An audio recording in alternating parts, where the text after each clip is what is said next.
Hello दोस्तों, रोज़ की तरह आनंद लेखनी ब्लॉग में आपका हार्दिक स्वागत है। बड़ों को मेरा नमस्कार, छोटों को मेरा आशीर्वाद। मैं सबके मंगल भविष्य की कामना के साथ आज आप लोगों के सामने हमारे मन की वृत्तियों को निर्मल कैसे बनाया जा सकता है। यानी हमारे मन में अनेक प्रकार के सुख होते हैं, दुख होते हैं, दैनिक क्रियाएं होती हैं। कोई भी कार्य हम करते हैं, हमको अपनी इंद्रियों का किस प्रकार से वशीभूत करना चाहिए, कहाँ पर कैसे हमें अपने मन में जो भी विचार आते हैं, जो भी भाव आते हैं, उन वृत्तियों को की स्वच्छता निर्मल कैसे बना सकते हैं, उसके बारे में मैं आप लोगों को छोटी सी बात का अध्ययन करके मैं आपके सामने रख रहा हूँ। आप उसके सुनिए। दोस्तों,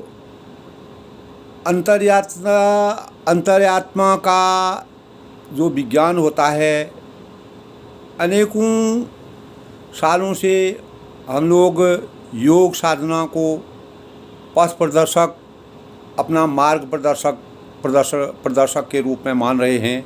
इसमें जितने भी प्रकार के तत्व बताए गए हैं, उसको आत्मसात करके पूरे विश्व भर के असंख्य योग साधकों ने अपनी आत्मचेतना की अंतर्यात्रा प्रारंभ की है और वे अनेकों दिव्य अनुभवों से गुजरे हुए हैं।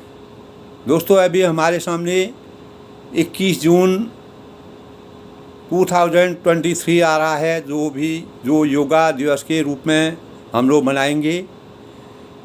इसी प्रकरण में मैंने आज अपना एक छोटे से विचार अपने मन में आए,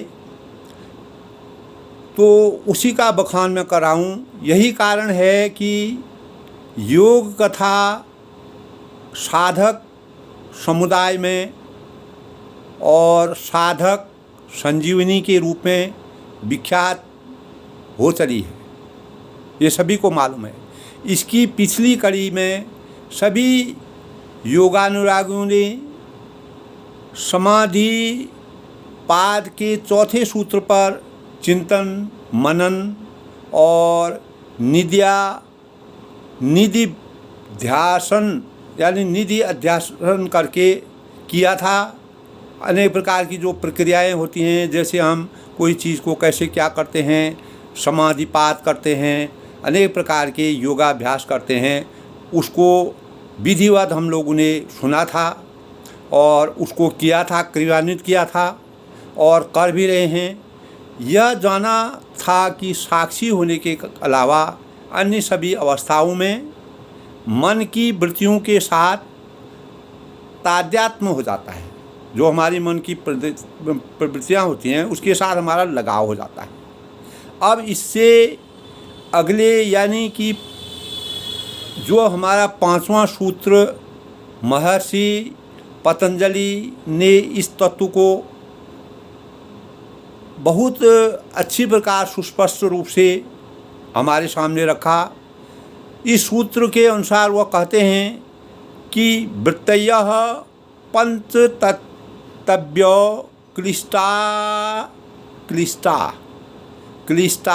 क्लिष्टा यानी मन की वृत्तियाँ 5 हैं।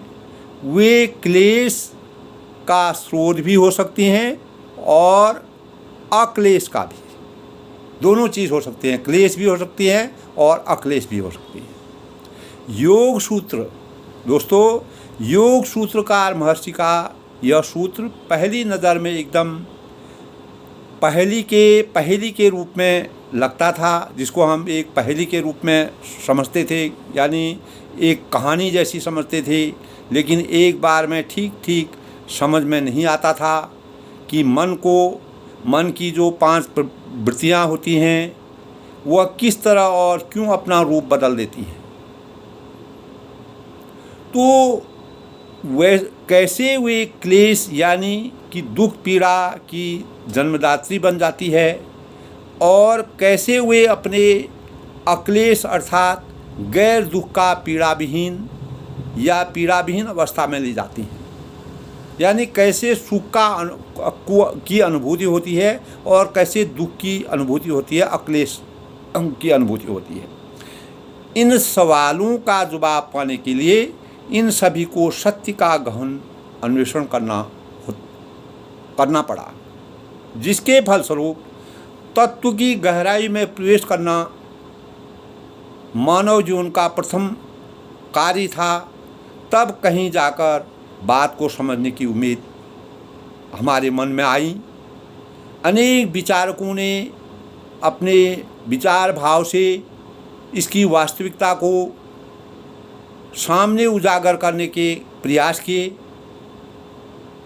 और यही बात को समझने की उम्मीद हमारे मस्तिष्क में आने लगी। इससे भी जिन लोगों ने अनेक प्रकार से कहा है, जिन खोजा तिन पाया, यानी जो आदमी खोज करता है वही कुछ पा सकता है। अगर हम अपने जीवन में खोज ही नहीं करेंगे तो पाएंगे कहाँ। तो हर आदमी का लक्ष्य ये बन गया, जिन खोजा तिन पा लिया।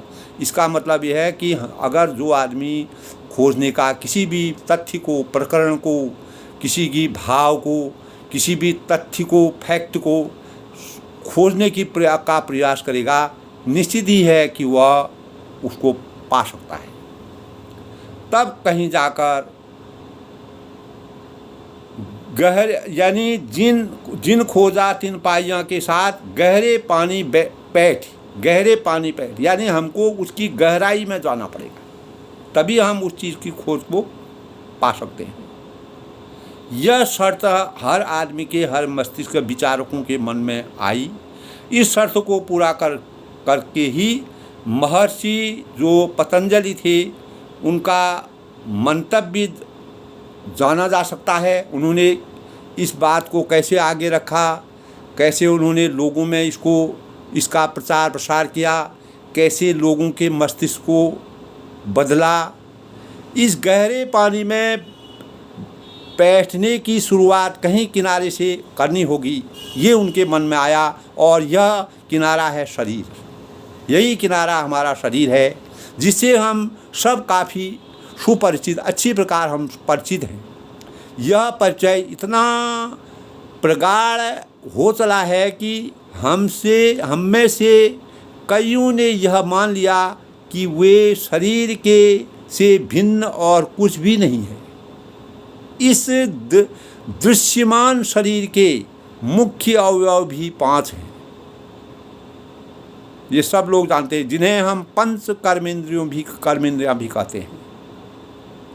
इस शरीर से ही जुड़ा एक 5 का समूह भी है, जिसे पंच ज्ञानेंद्रियों कहा गया है। इन्हीं 5 ज्ञानेंद्रियों के माध्यम से हमारी अंतर चेतना बाह्य जगत से संबंध स्थापित करती है, बाह्य जगत की अनुभूतियों का आस्वादन प्राप्त करती है। दोस्तों, बाह्य जगत की अंतर्भूतियों का आस्वादन प्राप्त करके एक ऐसी अनुभूति का रस और आस्वादन का सुख हमें मिलता है कि हर एक को अपना निजी, जो हर एक व्यक्ति का अपना निजी भाव होता है, वह सामने प्रकट होता है। यह निजीपन मन और उसकी वृत्तियों के ऊपर निर्भर है। वे वृत्तियाँ भी कर्मेंद्रियों एवं ज्ञानेंद्रियों की ही भांति 5 हैं।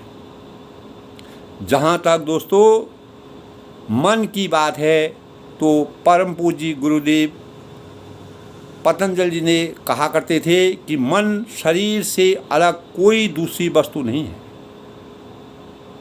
यह शरीर से काफ़ी कुछ जुड़ा और चिपटा हुआ है।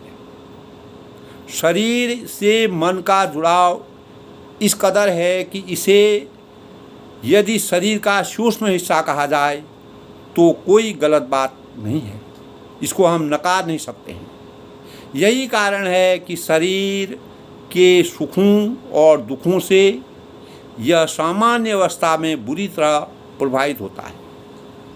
यह भी एक तरह से शरीर ही है, परंतु योग साधना के बिना इसका अलग अस्तित्व अनुभव नहीं हो पाता है। हालांकि योग साधना करने वाले इस सच्चाई को बड़ी आसानी से जान लेते हैं कि दृश्य शरीर यदि स्थूल शरीर है तो अपनी शक्तियों एवं संभावनाओं के साथ मन सूक्ष्म शरीर है। इसका विकास इस तथ्य पर निर्भर करता है कि मन और उसकी वृत्तियों का किस तरह से उपयोग किया गया है। इस चीज़ को हमको समझना चाहिए दोस्तों। इसी के साथ दोस्तों, यदि बात दुरुपयोग तक सीमित रही है, मानसिक शक्तियाँ केवल इंद्रिय भागों में खपती रही है, केवल शुद्ध स्वार्थ के साधन जुटाए जाते रहे हैं, तो खोखले अहंकार को, प्रतिष्ठा को ही जीवन का सार और सर्वस्व समझा गया है, तो फिर मन की पांचों वृत्तियाँ जीवन में क्लेश का स्रोत साबित होने लगती है। इस चीज़ को समझने की ज़रूरत है दोस्तों। यदि बात इससे उलट है, दिशा मन के सदुपयोग की है, मन को योग साधना से लीन किया गया है, जो मन की यही पांचों वृत्तियाँ अक्लेश का स्रोत सिद्ध होती है। मन की पंचवृत्तियाँ जिंदगी में क्लेश की बाढ़ किस तरह लाती है, इसका अनुभव हम में से प्रायः सभी को है, परंतु लेकिन इसका अक्लेश के स्रोत के रूप में सिद्ध करना उन्होंने ये बात को सिद्ध करने के लिए चलाए गए जीवन साधना के स्वर्णिम सूत्रों से ही संभव है। यानी हम अपने जीवन को किस प्रकार से साध्य बना सकते हैं, ये हमको पतंजलि जी ने जो है योग साधना के माध्यम से मन को और शरीर को कैसे संतुलित किया जाता है उसके बारे में परिभाषित किया। और वे हमेशा ये कहा करते थे कि वृत्तियों का खेल समझ में ना आए तब सब कुछ किया धरा बेकार हो जाता है। यानी हमारी रोज़ की दैनिक वृत्तियाँ जो हैं, हम क्या कर रहे हैं, किस मार्ग पर चल रहे हैं, हम अच्छाई पर चल रहे हैं, बुराई पर चल रहे हैं, हमारी वृत्तियों में क्या चीज़ भटक रही है, हमको क्या करना चाहिए, क्या नहीं करना चाहिए। अगर हम इस बातों के खेल को समझ नहीं पाए तो सब कुछ हमारे जीवन के लिए निरर्थक है। इस धरा में, इस पृथ्वी मंडल में हम बेकार जी रहे हैं। सारा योग जप हमारा व्यर्थ हो जाता है। हम किसी प्रकार का भी योग करें, जब तक हम अपनी वृत्तियों को नहीं समझेंगे, अर्थात हमारा योग तभी सिद्ध हो सकता है, तभी योग साधना में बल आ सकता है, जब हम अपनी वृत्तियों के खेल को समझ पाए। तपस्या साधना रावण ने भी की थी, कुंभकर्ण ने भी की थी, हिरण्यकश्यप ने भी की थी और हिरण्याक्ष ने भी की थी। उन्होंने कम नहीं की थी। इनकी घोर तपस्या के किस्मों से पुराणों के पन्ने भरे पड़े। पुराणों में कथाएं कहती हैं कि इसकी तपस्या से मजबूर होकर स्वयं विधाता इन्हें वरदान देने के लिए विवश हुए, परंतु वृत्तियों के शोधन के अभाव में समस्त तप की परिणति अंततः क्लेश का ही स्रोत साबित हुई।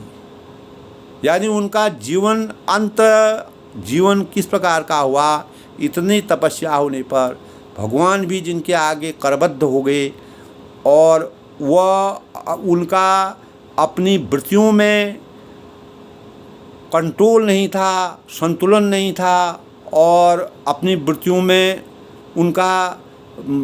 उन्होंने सही प्रकार से उसका सदुपयोग नहीं किया, तो इसीलिए वह अंत में विवश हो गए।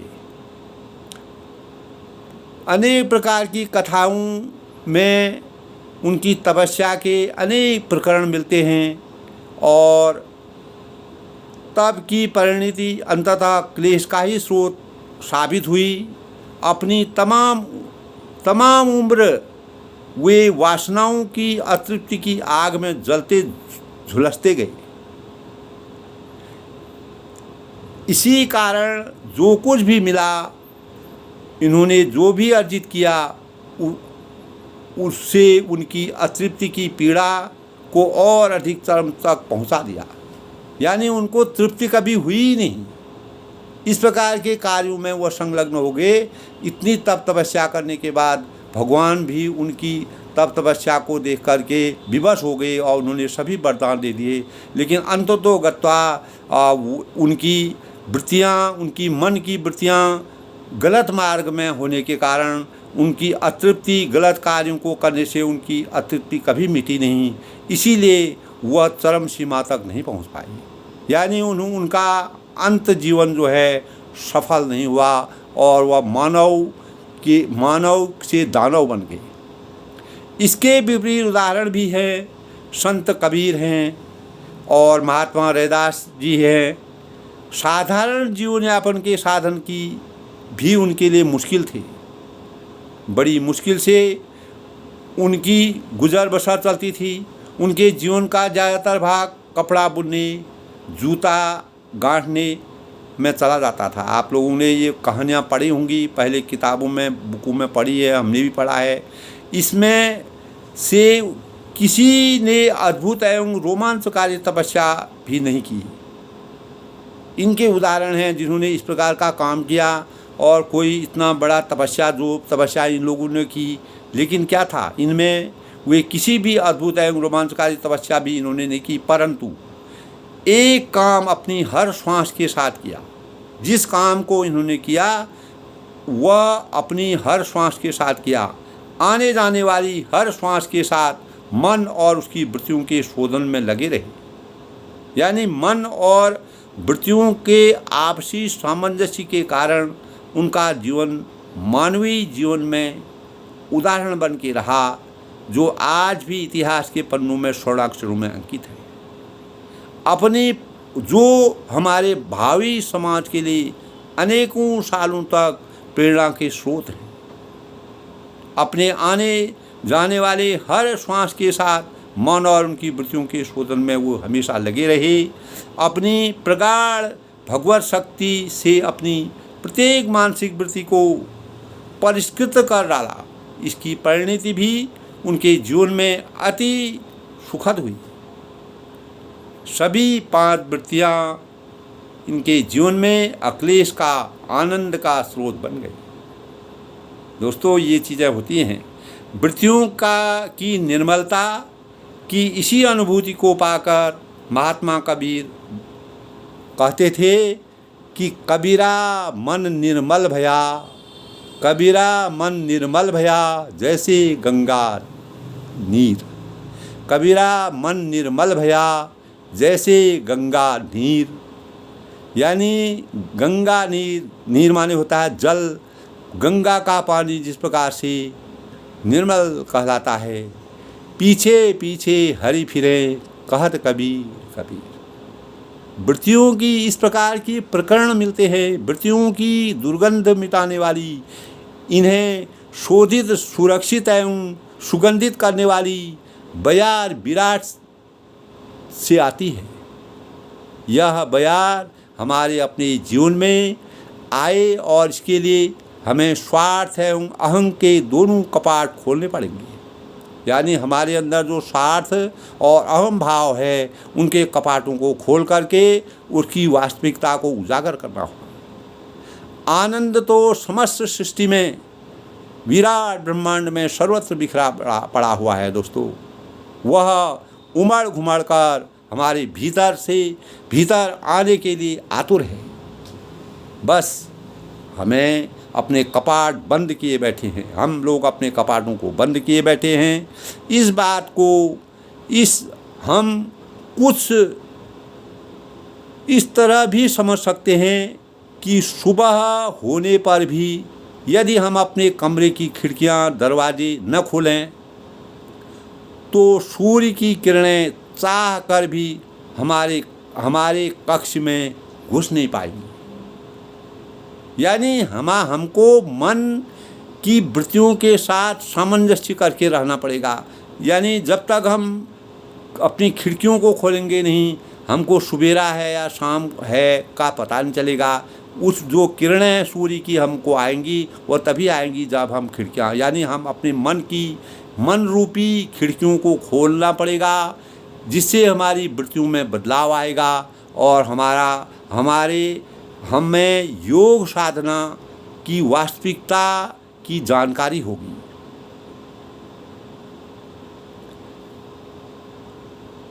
जबकि खिड़कियां खोलते ही हजारों किरणें एक साथ आकर कक्ष को उजाले से भर देती हैं।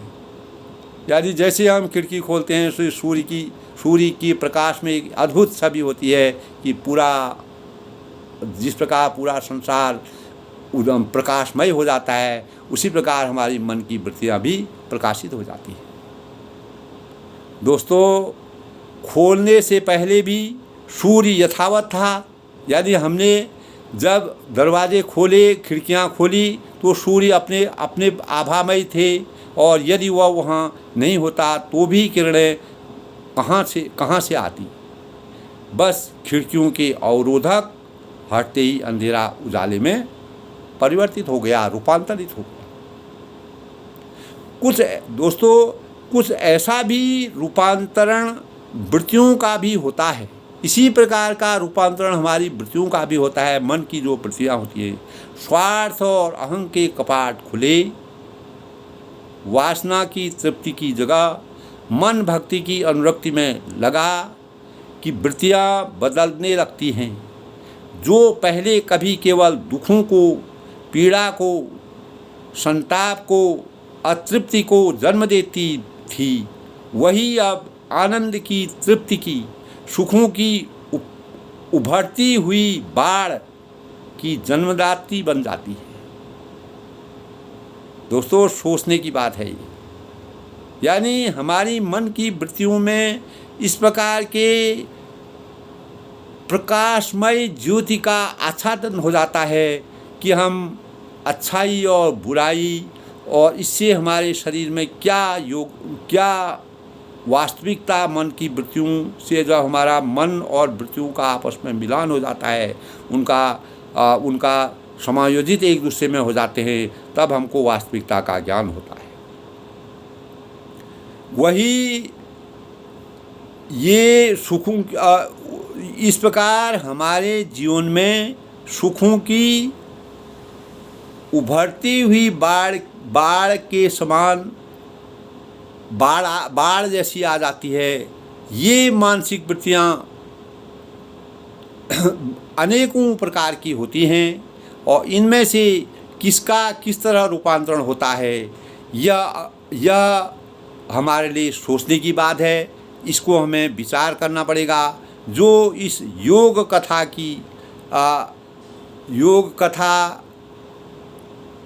की वास्तविकता को, हमारे जीवन को सकारात्मक दिशा की ओर ले जाने के लिए कार्य करती है।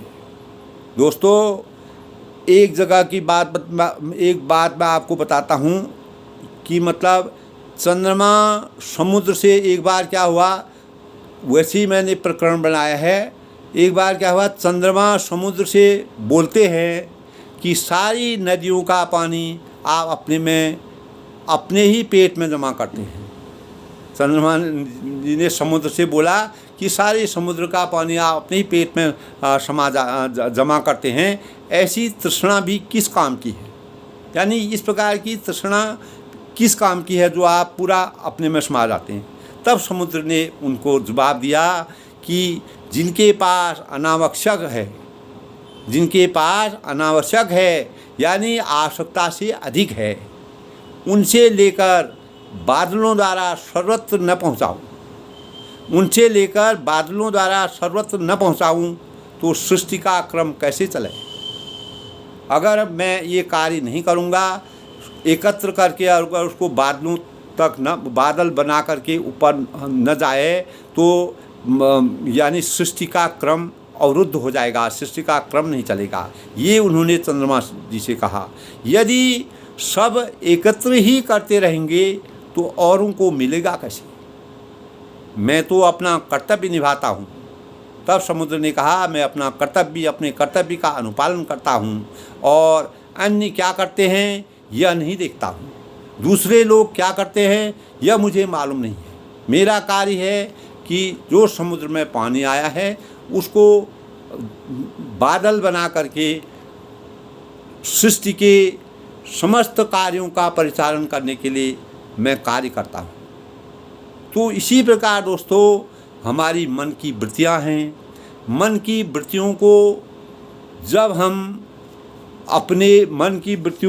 हम निर्मल बनाने की कोशिश करेंगे और मन की वृत्तियाँ क्लेश और अक्लेश दोनों रूप में होती है और योग सूत्रकार योग की वास्तविकता को जानने वाले इसी प्रकरण को सामने रखते हैं कि जब तक हम अपनी मन की वृत्तियों को स्वच्छ नहीं बना पाएंगे तब तक हमारे वास्तविक जीवन की आभा हमारे जीवन में अवतरित नहीं होगी और हम वास्तविक योग की वास्तविकता को नहीं समझ सकते हैं।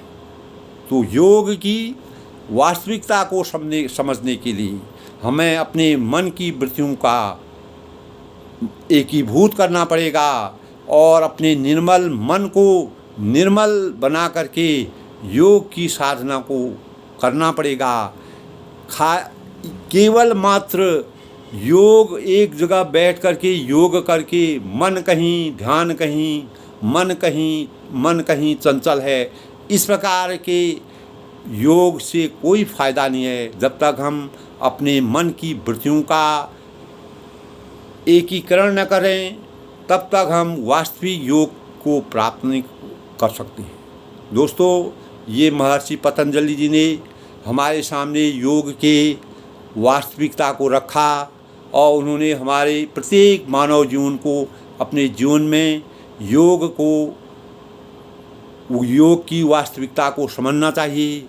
योग से हमारा जीवन लंबे समय तक चल सकता है। हम अनेक प्रकार के अच्छे काम कर सकते हैं। हम सामाजिक परिदृश्य को आगे ले जा सकते हैं। निर्मल भविष्य का निर्माण कर सकते हैं और अधिक से अधिक लोगों के जीवन को स्वस्थ कर सकते हैं। इसी प्रकरण में दोस्तों मैंने आज ये बातें आपके सामने रखी और योग दिवस जो है हर साल की तरह इस बार भी 21 जून 2023 को मनाया जाएगा। तो इसी क्रम में मैं सभी से यही अपेक्षा करता हूँ, स्वयं से भी अपेक्षा करता हूँ, अपने परिवार से करता हूँ, समाज से करता हूँ, प्रत्येक नागरिक से करता हूँ, देश के हर नागरिक से करता हूँ कि हमें अपनी मन की वृत्तियों को निर्मल रखना चाहिए।